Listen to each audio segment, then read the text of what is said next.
Langit berbintang yang tak berbatas pun terdiam. Haha. Tiba-tiba, pria yang menyebut dirinya kaisar itu tertawa.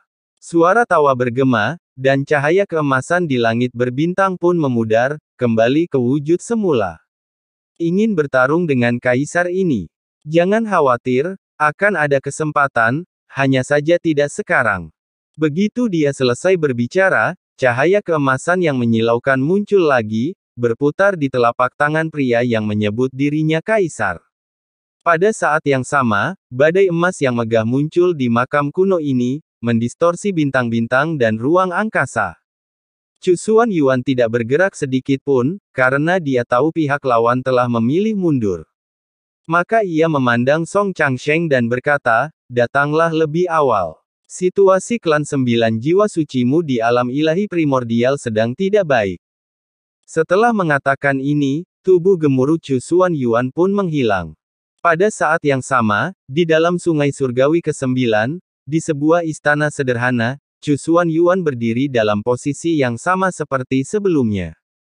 Mengapa makhluk seperti itu tinggal di sana? Mengapa tidak ada catatan tentang makam kuno itu dalam dokumen sejarah?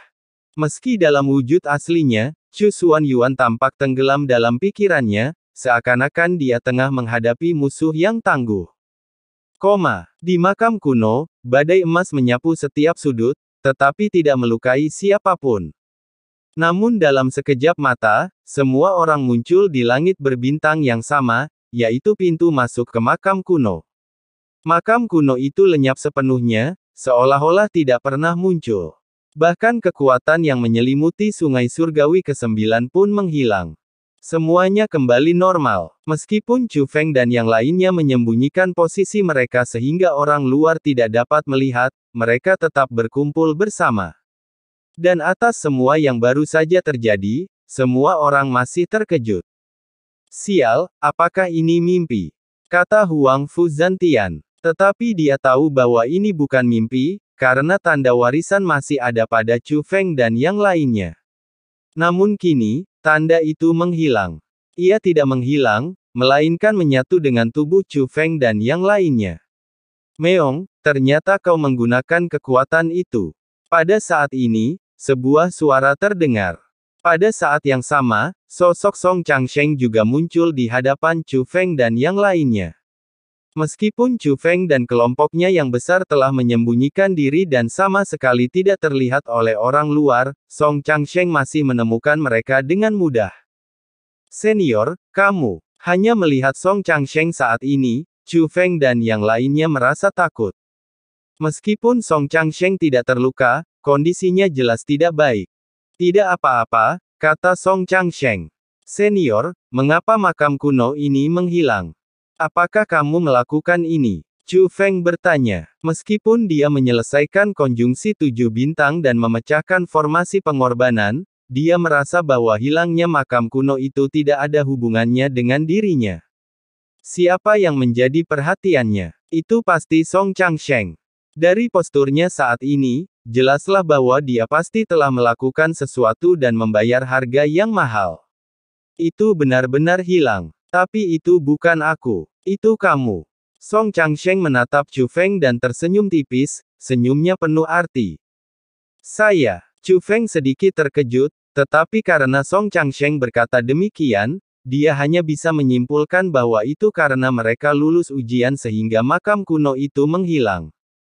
Jangan khawatir, aku baik-baik saja. Setelah Song Changsheng selesai mengatakan ini, dia berjalan ke sisi Xian Miao Miao.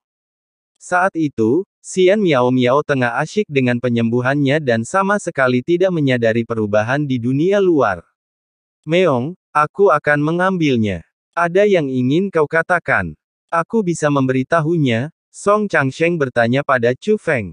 Senior, ada sesuatu yang ingin kutanyakan padamu, kata Chu Feng. Berdengung. Begitu dia selesai berbicara, kabut putih muncul di sekelilingnya dan semua orang menghilang. Hanya Chu Feng yang berdiri di sana, Xian Miao Miao duduk bersila di hadapannya, dan Song Changsheng berdiri di sampingnya. Itu adalah metode Song Changsheng. Tanyakan, kata Song Changsheng. Senior, apakah kamu masih ingat gadis kecil itu? Chu Feng bertanya, gadis kecil yang dibicarakannya adalah benda suci dari klan iblis tiga orang suci, jiwa dewa iblis kegelapan. Gadis kecil itu, bersama dengan Chu Feng dan Song Yun, awalnya ditangkap oleh utusan neraka dari sekte penjara dan hendak dibawa ke sekte penjara. Namun Song Changsheng tiba di tengah jalan dan membawa gadis kecil itu pergi. Aku tahu dia ada hubungannya denganmu. Tapi maafkan aku Chu Feng, gadis itu hilang, kata Song Changsheng. Hilang. Chu Feng terkejut. Chu Feng mengetahui hal itu setelah narasi Song Changsheng. Song Changsheng menyadari bahwa gadis kecil itu tidak sederhana, jadi dia tetap bersamanya. Namun suatu hari, Song Changsheng tiba-tiba menyadari bahwa kekuatan yang sangat mengerikan muncul dari tubuh gadis kecil itu. Sebelum saya sempat bereaksi, gadis kecil itu menghilang. Song Changsheng juga mencarinya, tetapi tidak ada petunjuk. Chu Feng tahu Song Changsheng tidak akan berbohong padanya, tetapi ia merasa sedikit menyesal. Ia berpikir bahwa dengan bertemu Song Changsheng, ia akan dapat membawa jiwa dewa iblis kegelapan kembali ke klan iblis tiga orang suci. Sekarang sepertinya gadis kecil ini benar-benar sulit ditemukan. Lagi pula, bahkan orang seperti Song Changsheng pun tidak tahu kemana dia pergi. Senior, saya baik-baik saja sekarang. Kali ini, berkat bantuan senior. Chu Feng menunjukkan rasa terima kasih. Kamu tidak perlu mengatakan itu. Kontribusimu sudah sangat besar. Kata-kata Song Changsheng penuh arti. Tidak, apakah kamu mengatakan itu pada Miao Miao? Song Changsheng bertanya lagi. Terima kasih untuk Miao Miao. Dia melindungi kita kali ini, kata Chu Feng. Aku akan memberitahunya. Song Changsheng tersenyum tipis, lalu berbalik dan menghilang dari tempat itu. Kabut di sekitarnya pun menghilang, dan semua orang muncul di sekitar Chu Feng. Dari sudut pandang semua orang, mereka baru saja melihat Chu Feng, Song Changsheng dan Xian Miao Miao menghilang. Pada saat ini, hanya Chu Feng yang muncul lagi. Mereka tidak mengajukan pertanyaan lebih lanjut, karena tahu bahwa mereka hanya membicarakan topik pribadi. Namun, Song Changsheng tidak pergi dari sini, melainkan datang ke ruang tersembunyi di mana Tianjian King Yuan sedang duduk bersila dan menyembuhkan lukanya. Kulitnya jauh lebih baik. Apakah kamu di sini untuk mengucapkan selamat tinggal? Tanya Tianjian King Yuan. Iya, Song Changsheng mengangguk. Apakah itu Chu Xuanyuan tadi? Tianjian King Yuan bertanya. Iya, Song Changsheng mengangguk lagi. Tidak heran kau mengatakan bahwa tidak ada yang bisa menyakiti Chu Feng dengan 8 sungai surgawi ini, kata Tianjian King Yuan. Orang yang kubicarakan juga dia, Song Changsheng menambahkan. Tianjian King Yuan tertegun pada awalnya, lalu tiba-tiba menyadari, yang menawan. Iya, kata Song Changsheng. Momentumnya memang bagus. Tianjian King Yuan mengangguk sedikit, lalu menambahkan, tapi, mulutnya seperti ada pedangnya. Dia memikirkan apa yang dikatakan Chu Xuanyuan kepada Song Changsheng. Iya, Song Changsheng tersenyum. Kapan kita akan pergi ke sungai surgawi ke-9? Tanya Tianjian King Yuan. Kita tunggu sebentar lagi, bagaimana denganmu? Tanya Song Changsheng. Sekarang, aku akan menunggumu di dalam, kata Tianjian King Yuan. Oke. Song Changsheng mengangguk lagi, lalu pergi bersama Xian Miao Miao. Tianjian King Yuan berdiri dan mengalihkan pandangannya ke arah Chu Feng dan yang lainnya.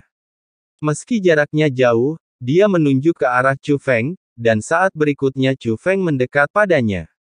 Chu Feng juga terkejut melihat Tianjian King Yuan. Pedang surgawi King Yuan, dibandingkan dengan Chu Feng, Dandan lebih gugup. Dandan, yang sedang menyembuhkan lukanya, tidak hanya berhenti menyembuhkan, tetapi juga langsung berdiri. Lagi pula, Chu Feng sebelumnya telah memusnahkan semua orang di Istana Pedang Surgawi, dan orang ini adalah tokoh tingkat leluhur Istana Pedang Surgawi, jadi tidak dapat dipungkiri bahwa ia akan dianggap membalas dendam. Namun ketika Tianjian King Yuan berbicara, Dandan sedikit bingung. Chu Feng minta maaf, kata Tianjian King Yuan.